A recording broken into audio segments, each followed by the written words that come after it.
I'm real excited about this one. I know that both Mike and Ryan really wish they could be here this year. It just didn't line up, but we do have them on Zoom, and we're going to be talking with them. We're going to start out with a little video about their new company, Deep Well.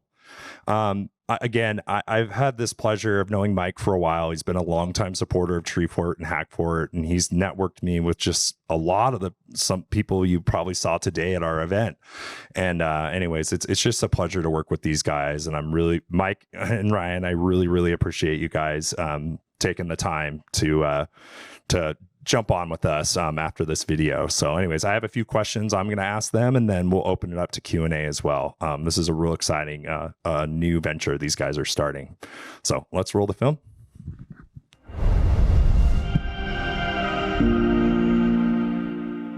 My name is Mike Wilson. I've been working in video games for a very long time. I was lucky enough to latch on to the kids that made Wolfenstein and Doom and Quake, and started my own publishing companies. Deep Well is a company that's going to help a lot of people feel better. They're in their bodies and their minds, and we're going to do it with video games. They're not even going to know it's coming because they're just going to be having fun. I'm Ryan Douglas. I spent 15 years commercializing medical devices with a focus on artificial intelligence, robotics, and smart systems. We are looking at how we put these two things together and understand better the compelling nature of games as a mechanism for delivering therapies at an unprecedented scale. Hi, my name's Sam Brown. I'm the CMO of Deep Well. When I first heard about Deep Well and the concept that Ryan and Mike were putting together, it really made me pause and rethink. It's been a fundamental challenge in medicine forever to get patients to want to engage, to become healthier, to become better. We think that there's a path forward, and it's totally revolutionary.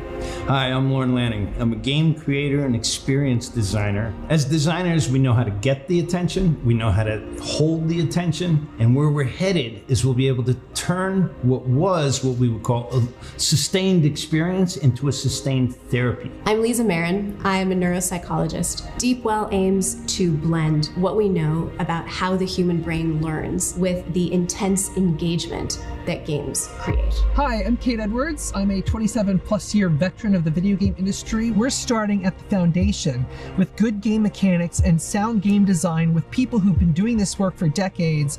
And with that, we're going to actually build out experiences that we know in the medical space have been clinically proven to work. I'm Tom Glunt. I'm a creative director for film and games for over a decade. I think a lot of the founders and a lot of the core members of Deep Well were like, there's a better way. It was almost like a peanut butter and jelly moment. We have these traits, we have these skills, and they had these skills.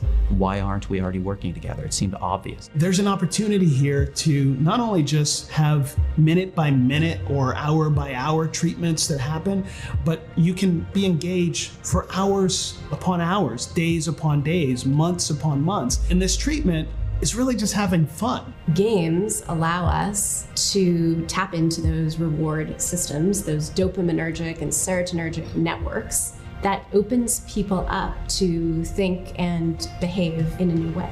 What we're looking at here is a completely new field of medicine. Immersive medicine utilizes medicinal media to deliver the therapy. It puts you in this place of precursory learning. That means you are subconsciously learning to do things that control parts of your body or build new neural pathways. For the price of a video game, we can have you in a place with really unlimited treatment potential. That's the magic here, is overcoming the fact that people don't want to do their homework, they don't want to eat their broccoli, they don't want to do their exercises. People don't do what's good for them unless it's also fun. We can take the skills that we learned as artists, as entertainers, as game designers, and apply them in ways that are more specifically focused on helping people's lives, their ailments, and their condition so they can go through their day, lead a better life. We see this space as just being truly game-changing in the way that we treat disorders and challenges that people have today. I think once this connected and we understood the scope of how powerful it could be, then it became very clear that it was bigger than any one of us. We're on to something huge, and I can't wait to tell the world that games are good for you.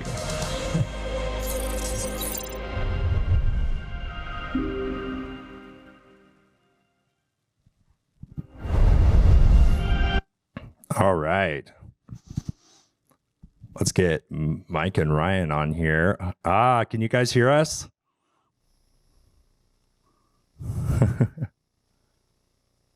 Oh, he might be switching the sound over. Testing. Ah, there you guys are. We hear ya. Hey guys, I am so bummed out to not be there. We miss you too, Mike. First time I'm missing a hack for it in a little while, and I miss Boise, and glad you guys are still doing it. Thank you, Ryan. Good to see you as well. Nice to see you. Yeah, I think this is the wrong way to attend a festival for sure. Yeah. Well, I had the questions that you guys sent over, so we can just jump into it because, Mike, I know you have a little bit of a time crunch too, and hopefully we can get to Q&A after that. So the first question, and your video went over this a little bit, is just what is DeepWell about? First and foremost, it's about video games, and to be clear, I think one of our biggest misconceptions that we have to overcome is that these are not like edutainment or gamified experiences. These are actually the video games that you would choose to play voluntarily. It's kind of the key to the way that we're trying to do things differently here. And part of it will be creating new video games that are specifically designed to be therapeutic for people, and others will be simply helping other developers and publishers define the ways in which their games are already quite beneficial for people. DeepWell is really a way to connect these super powerful creators, and we'll talk more about what we've been able to figure out about game developers. I mean, I'm way more from the medical device industry, 20 years of commercializing devices, and as I worked with Mike, came to see the therapeutic benefit of a game that is a good and engaging game, and then we really started to work on the things that would allow game developers to keep doing what they've been doing successfully for a period of time, using the tools that they already are familiar with and the techniques they're familiar with, but be able to overcome the regulatory hurdles that would be involved with attaching a game to some claims, an indication of use like depression or anxiety or stress or post-traumatic stress disorder. Oh, that's great, guys. So the next question here is, how can video games treat health disorders? Kind of leading into that. Sure. So I think the most important thing to figure out is as we were looking at how we could do this, and we started really base level with what kind of VR experiences could Mike and I potentially put together with my background in light therapy and his background in video games. And we started with some pretty deep literature searches and trying to get a sense of what had already been done. And we bounced into over 200 studies that have been completed, double-blinded, well-executed studies, many of which had started with the concept of maybe games aren't good for you, and many of them had arrived at the conclusion that they were potentially very good for you in lots of different ways. And so from those studies, we kind of looked at this and said, look, we can see a lot of therapeutic potential, and there was a little bit of a question of why isn't it already being used? Where maybe is it fallen down? So the next big study was around edutainment, and potentially around why gamification hadn't had all the impact or success we'd hoped. And as we dug deeper through and looked at all the studies and looked at the measure, what was going on, we noticed two very important things. One, that often academics or folks that had the therapeutic or educational concepts seemed to be in charge. And if the game developer was invited to the table, they were left to sort of gamify it after the fact. And gamifying really wasn't building play in or doing any of the interactive and sort of engagement that games had done. It was to borrow game mechanics like scoring and badging and social, leaving out the actual play mechanism, the actual heavy attraction mechanism of the game. Yeah, it seems like in the academic stuff that I've seen before too, it's like, I feel like they make a game in a study or something, but yeah, they're not really focusing on the gameplay. They're focusing on like the health side of it more so. Yeah, and that's nobody's fault. It's just a natural thing that happens when people not from the games industry try to intersect with the people that are.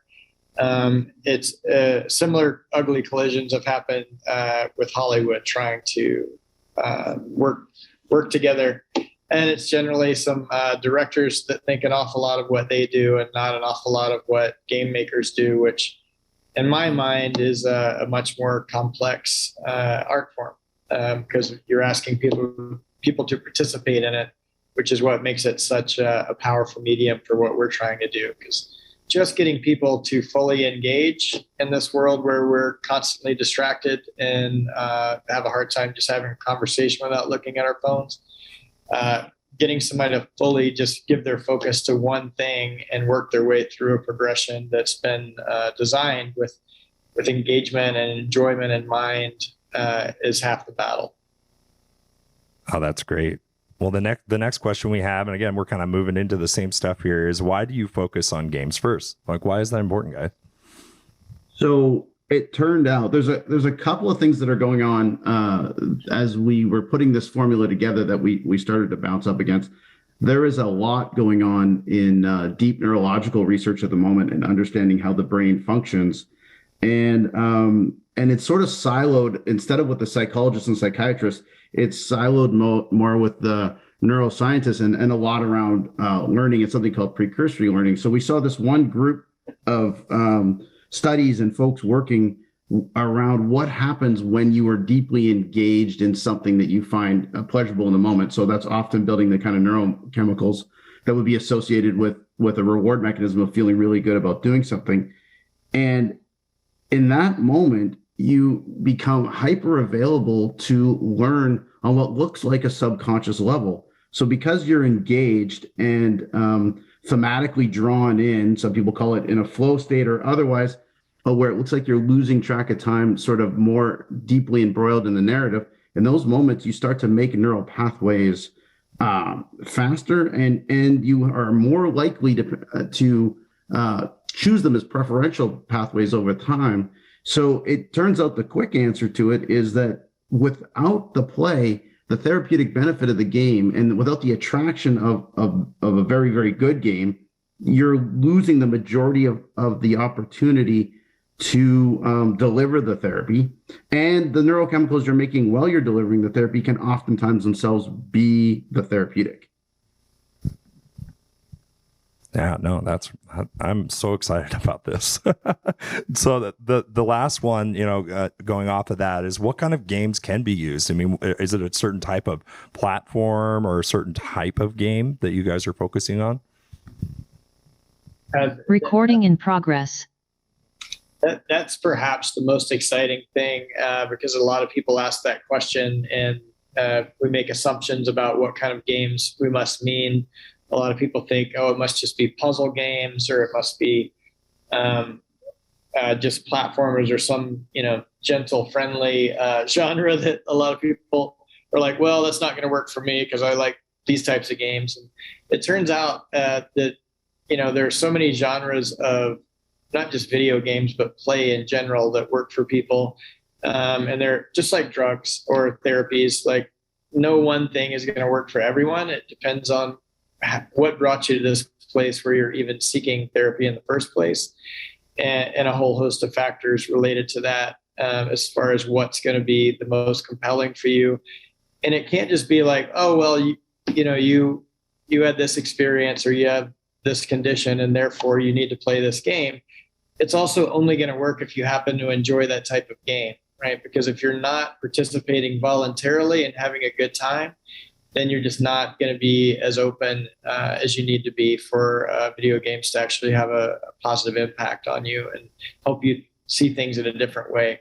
So it's a complicated question because it's what brought you there, who are you, and also what kind of games do you enjoy? And so our job is to work with a lot of other developers and publishers in addition to creating our own games, so that we can offer a really wide variety of experiences tailored to, people's personal preferences. And, if they're guided there eventually by a physician or a therapist, then, also what that professional thinks they should be engaging with. Oh, that's really great, Mike. I was just thinking about, last year, I was just dealing with a lot of stress outside of, my day job. And I played the game from Devolver Digital, Gree, and I didn't know anything about the game going into it. Turns out that game guided me on this journey, and I got so involved in that game, and I was like in tears at the end, and it was magical, right? And I don't even know if the developer had intended for that, but that's what's beautiful about games, is sometimes they can just really strike this chord. It's funny you mentioned that game. That's one of them that I thought of originally as a Devolver title that I knew had been very cathartic for people, but it's hard to put your finger on why exactly. The game is about grief, which most of us have experienced in our lives. But it doesn't hit you over the head with it. There's no text in the game. There's no, like, it's all just music and visuals. And so the fact that they can hit you with that so deeply without explaining it to you, is beautiful. And it just speaks to the power of a lot of these experiences that people are finding kind of accidentally, that are bringing them to a place of catharsis or transformation or a new way of seeing something. And we've all experienced that with films or records as well that have gotten us through a hard time. But it's really without any guide rails or knowledge as to how to seek that sort of thing out. So that's a huge part of what we're here to do, is just to put some science behind these instincts that we have and these experiences that we've had, that so that if you are intentionally looking for something that's going to likely put you in a better place instead of a worse one, then we're here to help guide you to do that. And just provide information in general that there's a such thing as that with media, that there is a media nutrition, if you will, that things are likely to make you feel better than worse, or to help you through specific issues. And once I started thinking of media as nutrition, and that yes, it can be terrible for you, just like fast food. If that's all you ever eat, is not going to serve you well in the long term.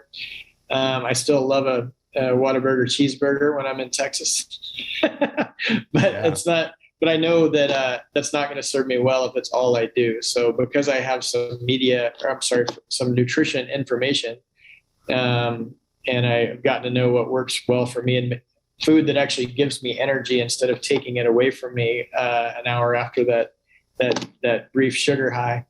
I usually choose, when I have the option, I choose stuff that's going to make me feel better. And I hope that that's what people will do with their media as well.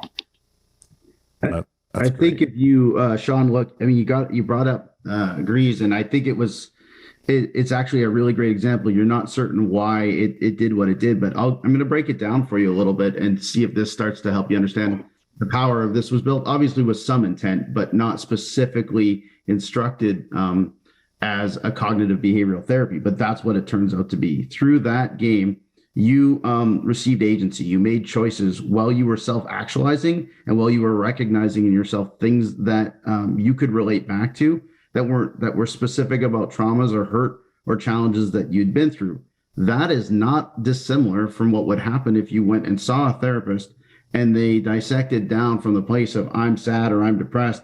They never treat you at that point. We keep having conversations about, well, why are you depressed and what specifically is holding you in that place now? Are you anxious? Are you stressed?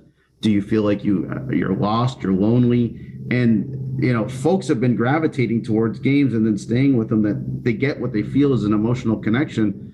And that really is the beginning of this therapeutic capability of the game.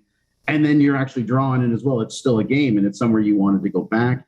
It's very interesting to not be so harshly self-critical at the time of therapy, where you are self-actualizing, but you're not living your exact reality in that moment, which actually, again, makes you more available to think about a traumatic event. This is a very well-documented phenomenon. You're not going to forget that event, but you are going to start overwriting the feelings associated to that event, the negative feelings, for the more positive feelings that you've had in the more recent times of recalling it. So that's a very good example of a game that delivers a lot of therapy. And we're just talking now more about being able to do that in a way with some more intention, and also to be more deliberate about the conversations. You can't show up and go, oh, that's a horror game, or that's a first person shooter, those must be bad. Much more complicated than that.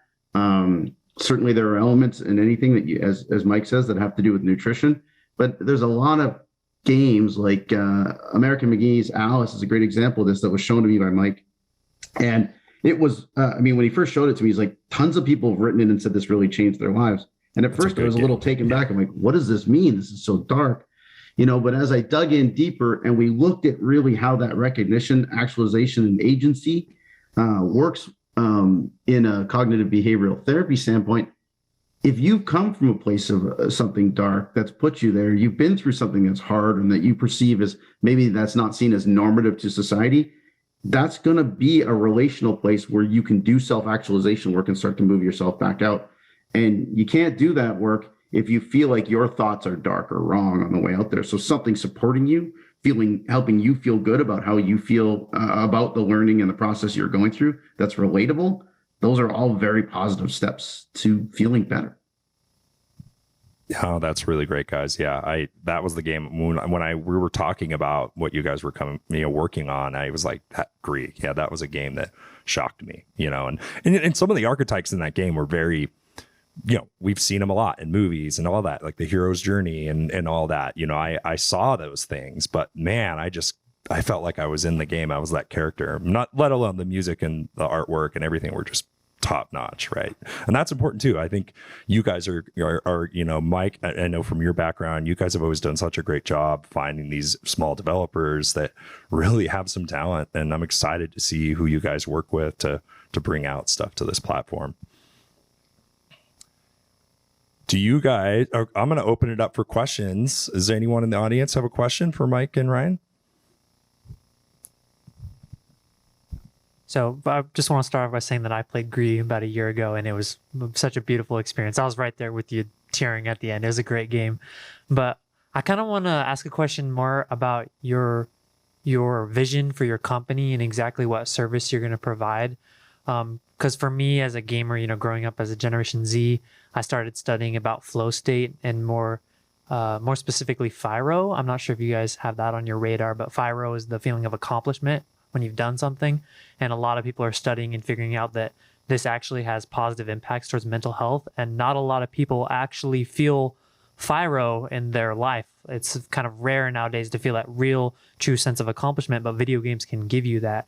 So, but I can go and I can find a game that gives me flow state and FIRO on my own. And I'm just wondering kind of what your service or what Deepwell can help me find, whether it's intention or a specific video game. Like, are you going to give me a video game where the therapy's nested and is nuanced? Or are you going to pair me up with a psychiatrist that also helps me play certain video games? I just want to see kind of what your service provides to me who already has a little understanding of it. Thank you. I'll go first just because I unfortunately have to excuse myself soon. I walked out of a relative's 80th birthday party to come do this with you guys. But, thanks again, Mike. to answer your question, you're sort of an exception to the rule, or an exception that proves the rule. You have found, and I think a lot of gamers have, that games can be medicinal for them, and you've found the thing in them that for you is what triggers those feelings of it being something that leaves you feeling better than you did before you played. A lot of people, I would say the vast majority of gamers are not conscious of that feeling or why they love games so much. And there's also a huge part of our society that just doesn't play anything.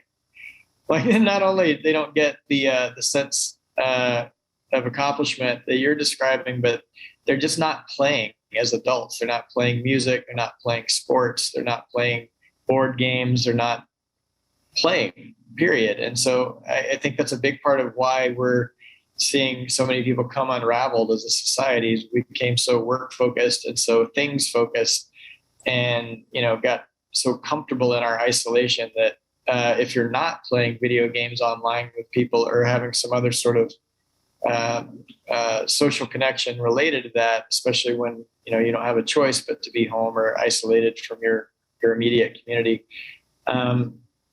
That's a big part of why things aren't working out so well right now, is that lack of play and that lack of feeling of accomplishment and connection. And there are a lot of other things that video games provide that are. It really boils down to, Ryan believes right now maybe 5 to 7 basic mechanisms of action that are super effective for people. And you can think of those mechanisms being like the active ingredient in a drug. And it might be that the other ingredients in the drug are good for you as well. But we boil it down in FDA terms to that active ingredient, and that's going to be different for a lot of people. So the service we'll provide will be able to create things that are proven to be medicinal for people for treatments of certain things, and certify other games that already exist from other publishers or in development as being the same. And then a big part of it, honestly, is just sharing the information that there is a difference, right? And there is a such thing as entertainment science and media nutrition, if you will.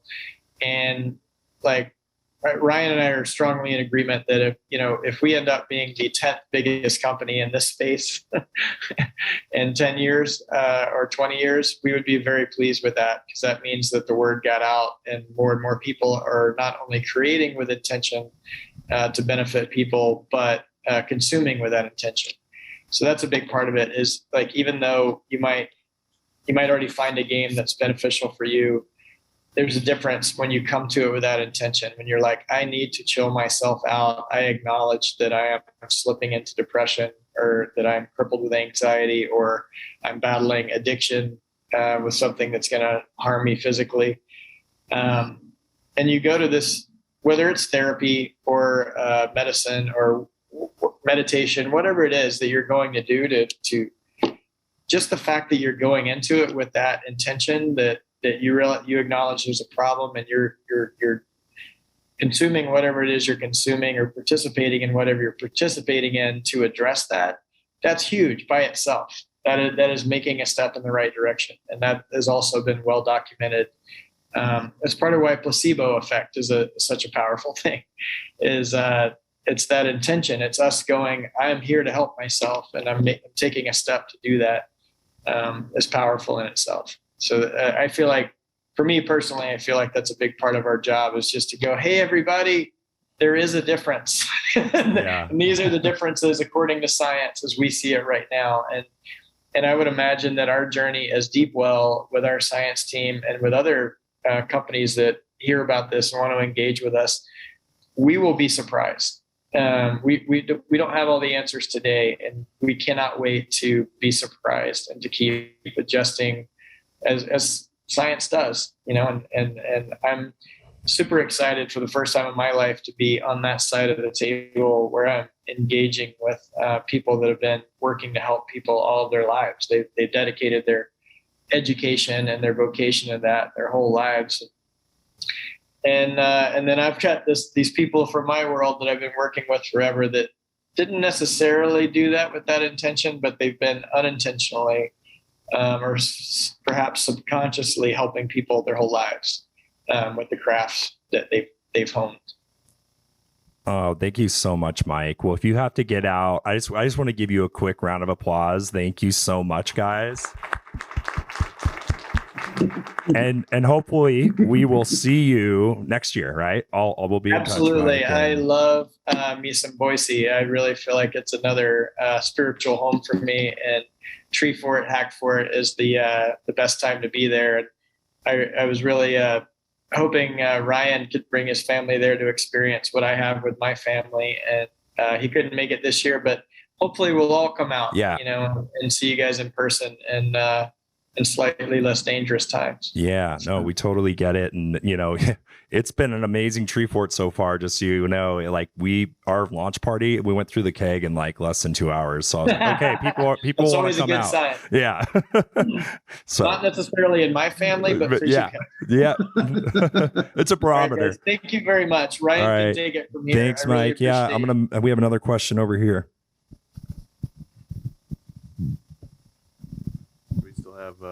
Okay.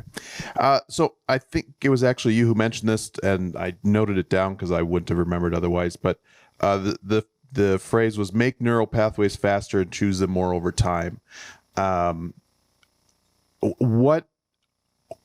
What's the best way? What current studies out there exist that show that video games do that, and that they can improve health? And I'm actually asking for a personal reason. My son has agenesis of the corpus callosum, which means the main two halves of his brain aren't connected, and he uses like back roads as opposed to the main thoroughfare. And so I've noticed playing video games with him that one of the things that's improved a lot is like using both his hands and things like that. Anyway, sorry to take all your time, but what's the best way to like really quantify that for someone who is a science person, which I am not? So first of all, the amount of studies out for this, I would ask you to go looking into places to kind of bring it all together. And well, first of all, we've got had some fairly good traction with press here in the last week or so since we announced the company. So you'll find about 200 studies that we reference are referenced everywhere online. I'll give you a couple different answers. First of all, I mean, the state in which you're in active engaged play is a catalyst for plasticity. It really puts you in the place where you're going to create new neural pathways, and the studies exist that show that people that readily game do have more neural pathways. That's before we get into places of addiction, and these things exist as well, where you can actually start doing damage. But it's one of the ways that we had a sense how therapeutic games can be. In all of the therapies I've done in the past, what you need to do if you're looking for something, if it has a therapeutic condition, is you look at the boundary conditions. If out on the boundary conditions you find harm, then you will find somewhere narrowed in, and hopefully, like with games, with a big margin of error, you will find a therapeutic element in space. So lots of studies that you can find. What you're observing is absolutely correct, that you would see. I mean, you are needing that neuroplasticity to build those back roads, as you call it, as opposed to the superhighway that was originally available to your child. So the more that you can do that, the more adaptive learn and play that's happening. And the more times that you get a positive neurological flood of chemicals into your brain while you're doing this, obviously that makes sense. You're going to make more neural pathways. And every time you feel better, so that idea, Fyro, or this idea that I've accomplished something, that's what we call dopamine with a serotonin chaser, where you have made new neural pathways and now you're heading to this place of preferentially using it. To really get deeply into the science and understand it, you got to go to places and look at both animal studies and human studies and the psychological and psychiatric studies, as well as the learning studies, brain, just like neurology kind of based studies as well. But as you start to bring this together, it really shows a picture of when you're heavily engaged, and nothing seems to be as engaging as immersive gaming environments. You're just in this place where you can learn a lot faster. And it makes sense if I explain it to you like this. Your subconscious and your autonomic functions don't really want, or nor are they well wired to learn from you consciously. We've all been there where somebody's tried to teach us something that has a lot to do with motor function and control, like how to golf or how to ski. And they're telling you the 20, 30 mechanics in your motion. And as you try to move through them, you actually get worse instead of better. What it looks like is when you get deeply into these game states, you're not going through that sort of conscious thought location into then creating what would be more subconscious motor neuron control and stuff like that. You're just subconsciously starting to create. And then we have this system within our body where we preferentially entrain to those things that work the best for us and that we feel the most rewarded for doing. So this is how you learn a new thing and then choose that to be your thing. Does that make sense? Any other questions?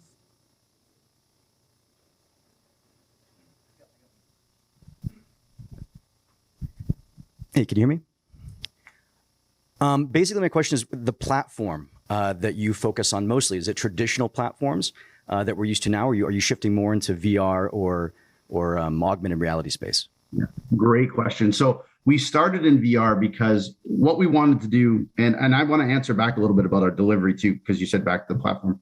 We started in VR because it was a very demonstrative space to be very specific about being able to get someone very immersed and be able to easily sort of trigger some of these effects that we were looking for. So, but we actually built our first game to mostly work on our back end regulatory pathway. And a couple of questions back were, what were we bringing to this situation? If games are already medicinal, what are you doing? And I think it's a lot like when a herb is medicinal or a mushroom is medicinal or all the rest of these things. a lot of what we're doing is quantifying it in a way that you can actually make claims around it and help game developers understand when they're making choices, what those choices are going to do positively. And honestly, sometimes there's some negative connotation as well, where you can, and this is what Mike was saying, kind of choose your nutrition during your development process. But the way that agencies work, the regulatory agencies, folks like Health Canada and the FDA, is that you just because you can prove something works even in a study doesn't mean you're allowed to associate it back to what they call an indication for use or a claim. You need permission for that or clearance for that. And so we've been building these mechanisms so the games can actually be associated to an indication for use. We can say, are you depressed? And you can answer, I am depressed. And we can say, this is something for depression. Are you anxious? I am anxious. This is something for anxiety. If without that permission, what we have to say is things like, are you feeling low or low energy or sad?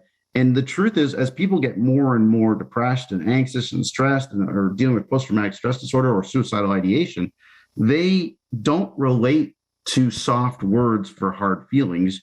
And it's very much harder to associate it back for the treatment mechanism. So the things we're bringing here through this platform is we're allowing game developers to develop with intention. When they do, to be able to make claims and go out there and say, look, this game actually can be used in this particular way. And then we're also looking at ways that we could deliver games that exist already today and start to think about the treatment path. So when you go to let's say you go to a psychologist with depression, they don't look at you and go, you're depressed, we're going to treat you for depression. They start to move their way through why you're depressed and where you are right now. We talked a little bit about this before. Well, what's your primary thing that's keeping you depressed right now? I'm anxious. Okay, so then we're going to work on that anxiety. And one of the things we're going to be working on with our platform and our ability to do is have a better sense of the why of what you're feeling, and be a little bit prescriptive about what games you might want to try. Always letting people navigate, choose your own adventure if you want. But here, if you're really feeling depressed and you've lost somebody, but you're not ready to use grease and think about the stages of grief, and you're not ready to actualize this and take agency in it because it's going to freak you out the whole time. Maybe we're going to back you out. We're going to work you with a biofeedback mechanism in the game, something that teaches you a calming mechanism, something that has you a little bit more ready to do that next piece of work. So we're starting to do the work and doing some good work, and there's a lot to do on looking at all these game mechanics, looking at their overlap with treatment mechanics, recognizing gaming as an observational science, and maybe the most powerful one for engagement that has ever existed, recognizing that typically humans do not do a good job of being attracted to doing things that are longitudinally good for us, and figuring out how we can meld the observational science of psychology and some of the more concrete things like physiology with this observational science of game design to keep being able to push these games out in the space, and that people can associate with and understand specifically how to use, and hopefully in a home-based environment as much as possible. Part of my background is light therapy, and we were able to do a lot with people with light therapy because it was so accessible. It was so low risk. And for a whole bunch of people that can't get quick access to a doctor, maybe don't even know if they qualify for that kind of thing, or can't necessarily afford it, or can't find one that really understands their reality, to have for your more mild to moderate patients a place to come dissect how you're feeling, play some games, get some of those positive reactions from the games, and sort of start choosing a path through various games that can piece together a treatment regime for you. That's where we think we can be useful and helpful, and that's where we really think this gets powerful on a different level. Today gaming is like wandering through the forest, and maybe you find a mushroom, and maybe that's the best mushroom you should take for you. Maybe it wasn't the best mushroom you should take for you, and they're not often super well quantified to you specifically. So by attaching that intention to the already powerful games, recognizing what's most powerful about the games, which means a big paradigm shift in doing what we call immersive medicine. It means games first, gamers first, and the doctors and the scientists and the regulatory professionals and the quality professionals are all working in service of the developer of the game. The people who can tell us from their experience and their capabilities, this is what fun looks like. This is what's going to draw somebody in, working in service of that. So is another thing that we're really bringing this support network for game developers really to be able to make these treatments accessible. And then finally, you're all gamers. So you all say, well, games are good for me, and I already know this. And I'll liken this back to light therapy. Nobody ever asked me when we were developing light therapy, which people that had seasonal affective disorder or postpartum depression wanted a light bulb in a box. It was never like that. Nobody wanted a light bulb in the box. They wanted a solution for their problem. And there's a big, wide range of people that either don't play games or play them without understanding what they could be. They're not gamers. They don't live deep and steeped within the culture as a lot of you folks do. So for a lot of people, this is knowledge and accessibility, and a way to feel like this is something I should try. This is something I should do, so they could get the benefit of it. Thanks on that. That was really great. I got another one for you. Thank you for taking my question about this technology as a diagnostic tool. My ex was misdiagnosed as being depressed when it was borderline personality disorder. So can you speak to anyone who's doing any research in this technology for proper diagnosis? That is a great question. First of all, I imagine you've been on quite a journey if borderline disorder was part of a reality and supporting somebody in that place. Early on, what we're really working on today, early on, is this over-the-counter accessibility and treatment for mild to moderate disease, which borderline would never really fall into. Even well-controlled, you're always going to need a physician for this. What we're really looking to do is lessen the load, recognizing that over the last 3 years, we had a mental health emergency for the last 60 years. In 2019, 12% of the US population was either anxious, depressed, had suicidal ideation or post-traumatic stress disorder. When we last dipped the stick and checked this out, it was before Delta circulated, and it was at 44%. So we're very certain that we're over 50%. And that means in in what I'll call the socially and cognitively connected world, anybody that understands the world they're in at the moment, if 50% of the world has some level of mental illness, you probably have 100% of the world dealing with at least anxiety at that point. So this is a long way of getting back to diagnostics. Our job is to look and say, look, 500,000 practitioners have quit. We can't possibly get enough people in place. And then we have to deal with the accessibility side of it, which is cost and just is anybody even in your town to help you. So we're really working on that, which means our job is to help people do self-diagnosis and sort of decide whether or not they fit into our platform. So where we work in that place in diagnostics is as you come in, you're going to start to feel quite quickly whether you're connecting with the work we're doing, whether you feel truly mild to moderate. And if not, we have mechanisms, help button, push button, that starts to move you into other areas. Now, I'll tell you, in the broader world of digital therapeutics, people are all over diagnostics and they're all over home-based work to see what they can do. It's very tricky when you talk about something like depression to borderline, because as you know, borderline moves around a lot. It doesn't look like the same thing all the time. So I'm imagining most of those diagnostics, whatever they'll do, it'll sort of be this choose your own adventure that lands you at a place that you're pretty certain you better go talk to somebody, and you're one of the people who really should be going to look for somebody at that point. And we can help in that journey. But the chances that we're going to diagnose and treat a borderline personality disorder with this is quite low, honestly. Thanks, Ryan. Do we have any other questions? I've got one over here. Hi. I was just curious if you're looking at incorporating like a social element where players would be connected, for example, to someone else that's going through a similar struggle. We are very much looking at that and working in conjunction. So our Chief Medical Officer, Sam Brown, also runs the Northwest Sports Institute, and they've been looking a lot at how athletes, and then we see this overlap into gamers. There's these cultures of folks that are even less likely to maybe share how they feel. Bravado gets in the way, or certain cultural elements, bravado more for sports players. In the gaming forums, everything has got such a language and feel of its own, and really oftentimes not a lot of heart.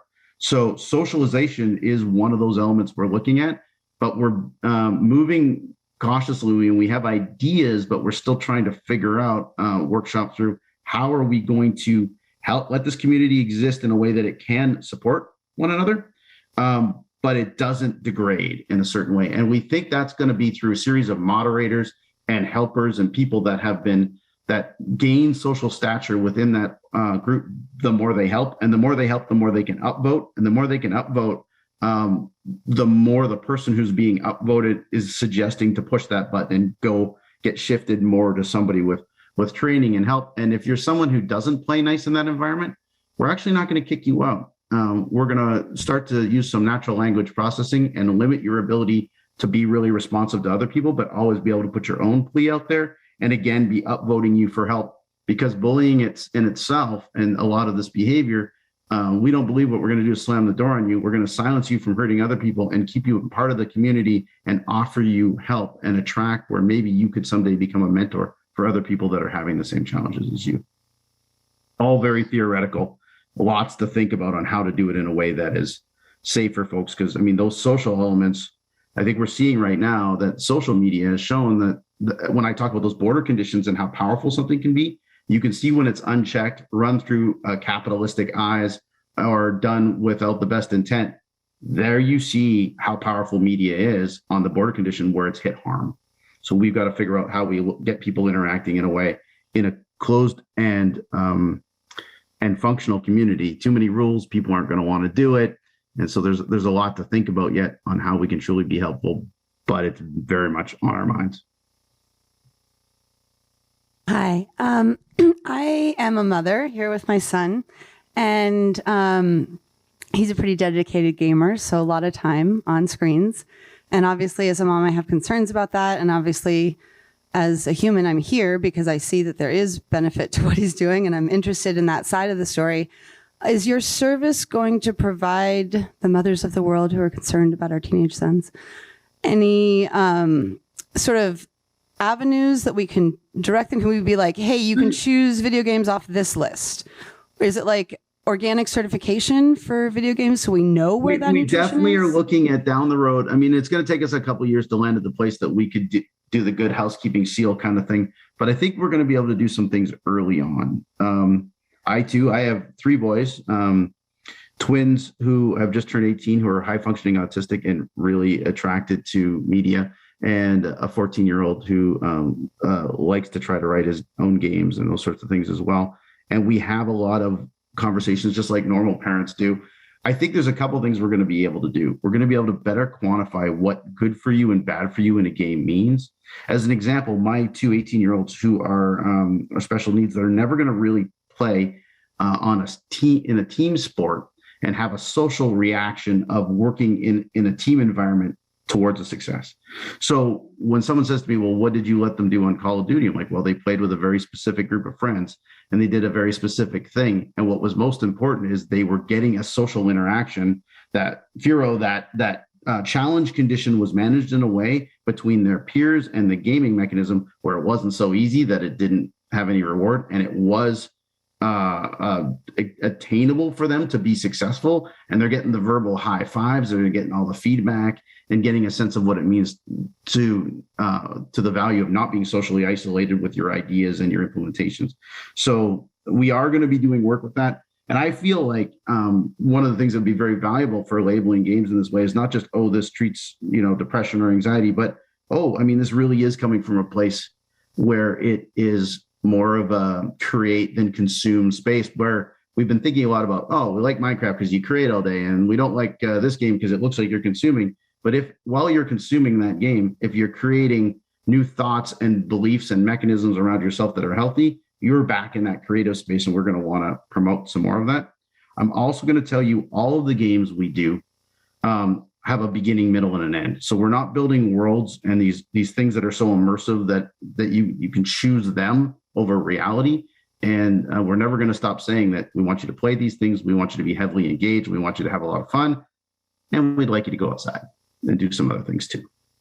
Yeah, you got to balance it all. That's important. Ryan, thank you so much. Can we give him another round of applause, guys? I really do look forward to working with you and Mike again. I'm so excited about this and where it's going to go for you guys. And we love the support. Thanks for making the time. And yeah, I mean, I just think this is such a relevant time for you guys to be working on a project like this. And thank you very much for the support. I got to tell you, I had actually retired from making medical devices. I'll leave you with this thought.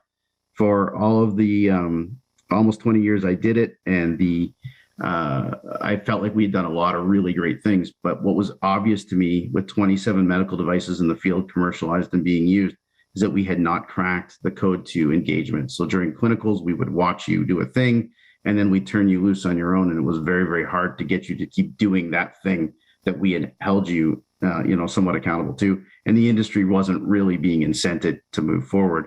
So when I went deep with Mike on this and recognized the level of engagement that was capable by prioritizing the game developers, I was blown away by this. And this was worthy to come back and make another pass at whether or not we can propagate this and bring it out. And there's a couple of really great messages. And one is, as gamers, you are often doing very good things for you. And as game developers and people part of the media community and stuff like that, you didn't build the scourge of the 21st century. You might have built the hook that we all really need to convince ourselves to do some things for us that we otherwise weren't going to do.